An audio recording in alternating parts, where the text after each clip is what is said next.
Hello चार सभी का स्वागत है आपके अपने यूट्यूब चैनल कंबोसर पाई योग के सभी अच्छे होंगे। और इससे पहले अब तक हमने आप लोग को वेरी शॉर्ट शॉर्ट लॉन्ग और इसके अलावा एक क्वेश्चन पेपर हमने आपको प्रोवाइड करा दिया। जिन बच्चों ने वो वीडियो नहीं देखी, लिंक आपको डिस्क्रिप्शन में या ऊपर आई बटन पर मिल जाता है, वहां से जाकर के उस वीडियो को भी जरूर देख लीजिएगा। लास्ट वीडियो है आप लोग की पॉलिटिकल साइंस की। अगर आप इतना पढ़ लेते हैं, प्रिपेयर कर लेते हैं, तो आप समझ लीजिए कि पूरा का पूरा जो क्वेश्चन पेपर है वो आपको यहीं से देखने को मिलने वाला है। तो मल्टीपल चॉइस क्वेश्चन आंसर्स, अगर आप लोग के पास समय रहेगा तो वीडियो रोक करके आप लोग सारे क्वेश्चंस देख लीजिएगा। बाकी पीडीएफ आप लोग के लिए हमने अपलोड कर रखी है हमारी वेबसाइट पर, या फिर आप हमारे व्हाट्सएप नंबर पर भी कांटेक्ट करके ले सकते हैं। वो जानेंगे हम वीडियो के लास्ट में। बट पहले हमको कौन कौन से एमसीक्यूज पढ़ने हैं, कौन से छोड़ने हैं, वो इस वीडियो में हम कवर करेंगे। समय रहेगा तो आप लोग एक बार सारे देख लीजिएगा, क्योंकि एमसीक्यू में ज़्यादा समय नहीं लगता है आप लोग को पढ़ने में और याद करने में। तो इंपॉर्टेंट जो रहने वाले हैं, जो आपके एक्सपेक्टेड है इस बार बनेंगे बनेंगे, वो क्वेश्चन मैं आपको यहाँ पर बताने वाला हूँ। तो एक जो फर्स्ट छोड़ दो आप, सेकंड नंबर, सोवियत संघ का पतन किस वर्ष में हुआ? तो दूसरे नंबर का जो सही आंसर है वो हो जाएगा 1991, 1991 में। तीसरा नंबर है बर्लिन दीवार किस वर्ष गिरी, या फिर उसका पतन कब हुआ बर्लिन दीवार का? तो इसका हो जाएगा 1989 में। कब बनी और कब गिरी, या कब उसका पतन किया गया? 1989 में, ये याद रखना है पतन का। और कब बनी वो आप लोगों ने कमेंट बॉक्स में बताना है। नेक्स्ट जो क्वेश्चन देखना है वो है क्वेश्चन नंबर 6। सोवियत संघ के खेमे में पूर्वी यूरोप के कितने देश सम्मिलित थे? 6 नंबर है, इसका हो जाएगा सही आंसर 8। ठीक है, चलेंगे नेक्स्ट क्वेश्चन पर। अगला जो क्वेश्चन है, रूस के वर्तमान राष्ट्रपति कौन है? रूस के वर्तमान राष्ट्रपति कौन है? तो इसका सही आंसर हो जाएगा व्लादिमीर पुतिन। ठीक है, उसके बाद चलेंगे नेक्स्ट अगले प्रश्न पर। इसमें हम लोगों ने सिलेक्टेड क्वेश्चन ही देखने हैं, सभी पर नहीं जाएंगे हम। इनमें से किसने खुले द्वार की नीति अपनाई? इंपॉर्टेंट रहेगा। फर्स्ट नंबर है, इसका जो हो जाएगा सही आंसर का नंबर चीन। चलेंगे इसके बाद नेक्स्ट क्वेश्चन पर। अगला जो प्रश्न है, आसियान वे या फिर आसियान शैली क्या है? ये आप लोग को पता होना चाहिए। सेकंड नंबर इसका सही आंसर हो जाएगा का आसियान सदस्यों के अनौपचारिक और सहयोगपूर्ण कामकाज की शैली को कहा जाता है। फिर इसके बाद चलेंगे, यूरोपीय संघ के देशों के एकीकरण के प्रयास में निम्नलिखित में से किसे सर्वाधिक सफलता सफलता मिली? तो इसमें याद रखना है समान संविधान। फिर है यूरोपीय आर्थिक समुदाय का गठन के कब हुआ, किस वर्ष में हुआ? पांचवा इसका सही आंसर हो जाएगा का 1957 में। अगला जो प्रश्न है मोस्ट इंपोर्टेंट रहेगा बच्चों इसमें, कि निम्नलिखित में से कौन सा देश दक्षिण एशिया में नहीं है? दक्षिण एशिया में आप लोग को बताना है। तो इसका जो सही आंसर हो जाएगा फर्स्ट वाले का, इसका हो जाएगा घा चीन। फिर उसका नेक्स्ट है, शार्की की स्थापना कब हुई? शार्की की स्थापना आपको बतानी है, इसका सही आंसर हो जाएगा 1985 में। उसका नेक्स्ट चलेंगे, शार्क का मुख्यालय कहाँ है? क्वेश्चन नंबर 4, इसका सही आंसर हो जाएगा खा काठमांडू। काठमांडू का है नेपाल में। अगला प्रश्न है, दक्षिण एशिया में सबसे बड़ा देश कौन सा है? क्वेश्चन नंबर 6 है, इसका सही आंसर हो जाएगा भारत। फिर है, वर्तमान में सार्क देशों की संख्या कितनी है? 7 नंबर इसका सही आंसर हो जाएगा खा 8। फिर उसके बाद चलेंगे, साफ्टा किससे संबंधित है? क्वेश्चन नंबर 8, इसका सही आंसर हो जाएगा खा शार्क से। चलेंगे नेक्स्ट क्वेश्चन पर। अगला है, नेपाल में पूर्ण लोकतंत्र की स्थापना कब हुई? तो गा नंबर याद रखना है 2006 में। क्लियर है यहाँ तक? चलेंगे नेक्स्ट क्वेश्चन पर, जो कि आप लोग को देखने हैं। अगला जो क्वेश्चन है वो है, संयुक्त राष्ट्र संघ की स्थापना कब की गई? संयुक्त राष्ट्र संघ की, इसकी स्थापना आपको बताने, इसका सही आंसर हो जाएगा का 24 अक्टूबर 1945। फिर उसके बाद आपने जो तैयार करना है इंपॉर्टेंट क्वेश्चन वो रहेगा, सुरक्षा परिषद के स्थायी सदस्यों में से निम्नलिखित में से किस देश ने निषेधाधिकार शक्ति का सन 2006 तक सर्वाधिक प्रयोग किया? यानी वीटो पावर का सबसे ज्यादा किस देश ने इस्तेमाल किया? तो क्वेश्चन नंबर 5, इसका सही आंसर हो जाएगा का रूस ने। नेक्स्ट है, निम्नलिखित में से किसे अंतर्राष्ट्रीय संगठन माना जा सकता है? इंटरनेशनल यूनियन समझ सकते हैं, ठीक है, संगठन मान सकते हैं। इसमें जो आ जाएगा क्वेश्चन नंबर 6, इसका सही आंसर हो जाएगा संयुक्त राष्ट्र को। फिर अंतर्राष्ट्रीय न्यायालय कहाँ स्थित है? मोस्ट इंपोर्टेंट रहेगा बच्चों, मल्टीपल चॉइस में ये आपका पूछा जाएगा इस बार। क्वेश्चन नंबर 7, इसका सही आंसर हो जाएगा गा हैग में। फिर वर्तमान में संयुक्त राष्ट्र के सदस्यों की देशों की संख्या कितनी है? तो 8वां है, इसका सही आंसर हो जाएगा बच्चों गा 193। चलेंगे नेक्स्ट क्वेश्चन पर, संयुक्त राष्ट्र संघ के मूल संस्थापक सदस्य कितने हैं? मूल संस्थापक सदस्य का मतलब हुआ जब ये संघ बनाया जा रहा था उस समय कितने देश इसमें शामिल हुए थे? तो 9 नंबर है, इसका सही आंसर हो जाएगा गा 51, 51 याद रखना है। संयुक्त राष्ट्र संघ के मुख्य अंग कितने हैं? 11वां नंबर है, इसका सही आंसर हो जाएगा गा 6। ठीक है, उसके बाद चलेंगे अगले नेक्स्ट क्वेश्चन पर। अगला है, भारत समर्थन करता है किस चीज का? तो भारत समर्थन करता है, इसमें सही आंसर हो जाएगा निशस्त्रीकरण का। तीसरी दुनिया के देश किस महाद्वीप में कम है? क्वेश्चन नंबर 3, इसका जो सही आंसर हो जाएगा, इसका हो जाएगा घा उत्तरी अमेरिका में। सीटीबीटी क्या है?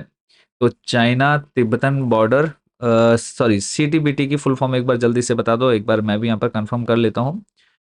सीटीबीटी, एक बार मैं भी यहाँ पर सर्च कर लेता हूँ फुल फॉर्म ऑफ सीटीबीटी। ठीक है, क्योंकि इंपॉर्टेंट रहेगा, तो इसको बिल्कुल भी गलत नहीं देखना हमने। फुल फॉर्म ऑफ सीटीबीटी, तो ये आ जाएगा यहाँ पर सीटीबीटी की फुल फॉर्म। तो याद कर लेना है यहाँ पे, comprehensive nuclear test ban treaty. ठीक है, तो इसकी फुल फॉर्म आप लोगों ने याद कर लेनी है। ठीक है, सीटीबीटी और एनपीटी इन दोनों की फुल फॉर्म आप लोगों को याद होनी चाहिए। तो वो मैं उसकी बता रहा था, जो फुल फॉर्म है वो दूसरे आईटीबीपी की, शायद इंडियन तिब्बत बॉर्डर पुलिस, तो वो वाली याद नहीं है। तो वो आर्मी से रिलेटेड है, बट सीटीबीटी जो है इंपॉर्टेंट है। सीटीबीटी और एनपीटी इन दोनों की फुल फॉर्म बच्चों आप लोग यहाँ से याद कर लीजिए। ठीक है, चलेंगे नेक्स्ट क्वेश्चन पर। इसका जो सही आंसर हो जाएगा क्वेश्चन नंबर 4 का, ये हो जाएगा का 1996, 1996। फिर चलेंगे अगले प्रश्न पर। नेक्स्ट जो हमारा क्वेश्चन रहेगा, इसमें इंपॉर्टेंट क्वेश्चन जो रहेगा, विश्व पर्यावरण दिवस कब मनाया जाता है? क्वेश्चन नंबर 5, इसका सही आंसर हो जाएगा खा 5 जून। ग्रीन हाउस गैस से संबंधित है, किससे संबंधित है? तो यहाँ पे आ जाएगा वैश्विक ताप वृद्धि से, का नंबर इसका सही आंसर हो जाएगा। पृथ्वी सम्मेलन 1992 किस शहर में? तो इसका हो जाएगा रियो डी जेनेरियो। ठीक है, चलेंगे नेक्स्ट क्वेश्चन पर। अगले जो आप लोग को देखने हैं सारे इंपॉर्टेंट सिलेक्टेड क्वेश्चन ही हम यहाँ पे आपको बताने वाले हैं, बता रहे हैं। सारे एक्सपेक्टेड क्वेश्चन हैं, इन सभी को आपने अच्छे से प्रिपेयर कर लेना है। यहाँ पर इतना डिटेल में नहीं पूछेगा। नेक्स्ट चलेंगे, भारत विभाजन के बारे में निम्नलिखित में से कौन सा कथन गलत है? इसको भी आप छोड़ दीजिए, ये भी इतना कोई खास नहीं रहने वाला है। नेक्स्ट, स्वतंत्र भारत के प्रथम प्रधानमंत्री कौन थे? दूसरा नंबर है, इसका सही आंसर हो जाएगा का Pandit Jawaharlal Nehru. Tryst with destiny किसका भाषण था? क्वेश्चन नंबर 3 है, इसका सही आंसर हो जाएगा का पंडित जवाहरलाल नेहरू। ब्रिटिश इंडिया का विभाजन कितने भागों में हुआ था? प्रश्न नंबर 4 है, इसका सही आंसर हो जाएगा खा 2। कौन कौन से? एक भारत और पाकिस्तान। फिर द्विराष्ट्र सिद्धांत के जनक कौन थे? तो क्वेश्चन नंबर 5 है, इसका सही आंसर हो जाएगा गा मोहम्मद अली जिन्ना। चलेंगे अगले प्रश्न पर। संविधान सभा के प्रारूप समिति के अध्यक्ष कौन थे? क्वेश्चन नंबर 6 है, तो इसका हो जाएगा डॉक्टर भीमराव अंबेडकर। नेक्स्ट है, बांग्लादेश का निर्माण कब हुआ? तो सन 1971। प्रश्न नंबर 8, इसका सही आंसर हो जाएगा 1971। सीमांत गांधी, मोस्ट इंपोर्टेंट बच्चों क्वेश्चन रहेगा सीमांत गांधी, तो इसमें याद रखना है खान अब्दुल गफ्फार खान। नेक्स्ट चलेंगे अगले प्रश्न पर। अगला जो है, भारत में चुनाव आयोग का गठन कब हुआ? तो इसमें हो जाएगा 1950। फिर है, निम्नलिखित में से किस दल का गठन 1951 में हुआ? प्रश्न नंबर 3, इसका सही आंसर हो जाएगा भारतीय जनसंघ। फिर है, स्वतंत्र भारत के पहले भारतीय गवर्नर जनरल कौन थे? प्रश्न नंबर 4 है, इसका सही आंसर हो जाएगा गा नंबर श्री राजगोपालाचारी। नेक्स्ट चलेंगे अगले जो इंपॉर्टेंट क्वेश्चन रहेगा, नीति आयोग का अध्यक्ष होता है। प्रश्न नंबर 2 है, नीति आयोग का जो अध्यक्ष है वो आपको बताना है। क्वेश्चन नंबर 2 है, इसका सही आंसर हो जाएगा का नियोजन मंत्री। फिर है, जो अगला क्वेश्चन रहेगा उसको लेके चलेंगे। अ, पंचशील, इसमें जो क्वेश्चन देख रहे हैं, पंचशील के प्रतिपादक कौन थे? पंचशील के प्रतिपादक कौन थे? पंचशील के प्रतिपादक कौन थे? तो यहाँ पे आ जाएगा पंचशील के प्रतिपादक। क्वेश्चन नंबर जो है 2, इसका सही आंसर हो जाएगा का पंचशील के प्रतिपादक पंडित जवाहरलाल नेहरू। इससे पहले हमने कौन सा एक क्वेश्चन देखा है, नीति आयोग ना, नीति आयोग वाला एक बार मैं इसको दोबारा से कंफर्म कर देता हूँ क्वेश्चन के आंसर को। नीति आयोग दूसरे वाला का जो सही आंसर हो जाएगा वो जाएगा खा प्रधानमंत्री। ठीक है, इस वाले को आप लोगों ने थोड़ा सा करेक्शन कर लेना है। नीति आयोग का हो जाएगा खा प्रधानमंत्री। ठीक है, चलेंगे वापस हमारे जहाँ भी हम देख रहे थे पंचशील के प्रतिपादक, तो इसमें आ जाएगा पंडित जवाहरलाल नेहरू। ठीक है, उसके बाद नेक्स्ट जो क्वेश्चन है, भारत उपनिवेशवाद किसका था? सॉरी, भारत उपनिवेशवाद का क्या है? समर्थक है, विरोधी है, तटस्थ तथा सॉरी तटस्थ है, या फिर स्पष्ट नहीं है? थर्ड नंबर इसका सही आंसर हो जाएगा खा विरोधी है। फिर है, भारत और पाकिस्तान के मध्य शिमला समझौता कब हुआ था? क्वेश्चन नंबर 4, इसका सही आंसर हो जाएगा खा नंबर 1972, 1972। फिर है, भारत में प्रथम परमाणु परीक्षण कब किया गया था?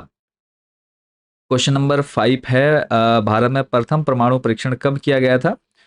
इसका जो सही आंसर हो जाएगा वो जाएगा खा नंबर 1974 में। सिंधु नदी जल समझौते पर हस्ताक्षर कब हुए? क्वेश्चन नंबर 6 जो है, इसका जो सही आंसर हो जाएगा वो जाएगा 1960, 1960 में। फिर चीन ने किस वर्ष भारत पर आक्रमण किया? तो 7वें का सही आंसर हो जाएगा 1962। चलेंगे नेक्स्ट क्वेश्चन पर। अगला जो प्रश्न है, सिलेक्टेड क्वेश्चन जो कि आप लोग को तैयार करने हैं। 1971 के चुनाव में कांग्रेस को कितनी सीटें मिली थी 1971 में? सही आंसर हो जाएगा इसमें 352 352। अगला है पंडित जवाहरलाल नेहरू का उत्तराधिकारी कौन बना? तो तीसरा है इसका सही आंसर हो जाएगा बच्चों ख नंबर लाल बहादुर शास्त्री। गरीबी हटाओ किसका नारा था? इंदिरा गांधी। फिर आगे आप लोगों ने देखना है जो जय जवान जय किसान किसका था? लाल बहादुर शास्त्री। ठीक है, उसके बाद अगले प्रश्न पर चलेंगे। संपूर्ण क्रांति का नारा किसने दिया था? संपूर्ण क्रांति का नारा किसने दिया था? तो इसका सही आंसर हो जाएगा लोक नायक जयप्रकाश नारायण ने। फिर है निम्नलिखित में से किसने 1975 में जनता के संसद मार्च का नेतृत्व किया था? दूसरा है इसका सही आंसर हो जाएगा ख जयप्रकाश नारायण। फिर जनता पार्टी के शासनकाल में भारत के प्रधानमंत्री कौन थे? तीसरा है इसका सही आंसर हो जाएगा मोरारजी देसाई, और ये आप लोगों ने याद रखना है 1975 में। फिर है श्रीमती इंदिरा गांधी ने भारत में आपातकाल की घोषणा कब की? अब देखो यहाँ पे चारों ऑप्शन ही 1975 है, तो डेट अच्छे से याद कर लेनी है। क्वेश्चन नंबर 4 इसका सही आंसर हो जाएगा 25 जून।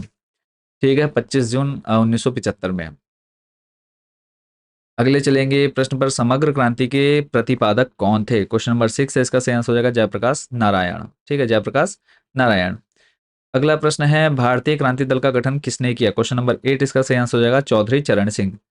चलेंगे नेक्स्ट, और कुछ ही क्वेश्चन बचे हैं हमारे इसमें। पंजाबी सूबा गठन आंदोलन किस राजनीतिक दल की देन थी? तो इसका जो सही आंसर हो जाएगा बच्चों वो हो जाएगा का नंबर अकाली दल। फिर है मिजो नेशनल फ्रंट के संस्थापक कौन थे? दूसरा है इसका सही आंसर हो जाएगा का लाल डेंगा। नेशनल कॉन्फ्रेंस किस राज्य का क्षेत्रीय दल है? प्रश्न नंबर 3 इसका सही आंसर होगा का जम्मू कश्मीर। गोवा भारत संघ का राज्य किस वर्ष बना? क्वेश्चन नंबर 4 है इसका सही आंसर हो जाएगा खा नंबर हो जाएगा 1987 में। उत्तराखंड राज्य किस वर्ष बना? तो सीधा सीधा 2000। ऑपरेशन ब्लू स्टार कब चलाया गया? 1984 में। फिर है भारत में किस प्रकार की दलीय प्रणाली है? तो यहाँ पे आ जाएगा बहुत दलीय। उसका नेक्स्ट चलेंगे, पंजाब के क्षेत्रीय दल का नाम अकाली दल। कौन सा दल राष्ट्रीय दल है इनमें आपको बताना है? तो भारतीय जनता पार्टी इसका का सही आंसर हो जाएगा। नेक्स्ट है निम्नलिखित में से कौन सा दल अखिल भारतीय दल है? अखिल भारतीय दल है। प्रश्न नंबर 4 इसका सही आंसर हो जाएगा खा कांग्रेस। नेक्स्ट है केंद्र में मिलीजुली सरकार कब बनी? 1977 याद रखना है। तो ये आप लोग के मल्टीपल चॉइस क्वेश्चन आंसर यहाँ पर कंप्लीट होते हैं, और जो टोटल इंपॉर्टेंट क्वेश्चंस थे आप लोग के पॉलिटिकल साइंस के वो सारे मैंने यहाँ पर आपको कवर करा दिए हैं। बाकी आप लोग की लाइव क्लास भी होगी आपके एग्जाम से एक दिन पहले, जो कि रात को 7 बजे स्टार्ट करेंगे। 6 या 7 बजे लाइव क्लास स्टार्ट हो जाएगी, तो उसमें आप लोग सभी जुड़िएगा। और बाकी जो बच्चे पीडीएफ लेना चाहते हैं कैसे ले सकते हैं वो मैं आपको ऑलरेडी बता चुका हूँ। उसके लिए सिंपली आप हमारे इस व्हाट्सएप नंबर पर कॉन्टैक्ट कर सकते हैं। आपने अपनी क्लास सब्जेक्ट और मीडियम बताना है, मात्र 80 रुपये में ये पीडीएफ आपको मिल जाती है। तो सभी को ऑल द बेस्ट, मिलते हैं बहुत जल्दी पेपर सॉल्यूशन के साथ। और नेक्स्ट जो आपका सब्जेक्ट है इंग्लिश का, उसके भी मोस्ट इंपॉर्टेंट क्वेश्चन के साथ मिलेंगे आपको। तो सभी को ऑल द बेस्ट, अच्छे से दे करके आना एग्जाम। किसी भी क्वेश्चन को आप लोगों ने बिल्कुल भी छोड़ना नहीं है। जैसा समझ में आया, जो समझ में आया लिख करके आना है, करके आना है, बट छोड़ना नहीं है। तो सभी को अगेन ऑल द बेस्ट, मिलते हैं नेक्स्ट वीडियो में।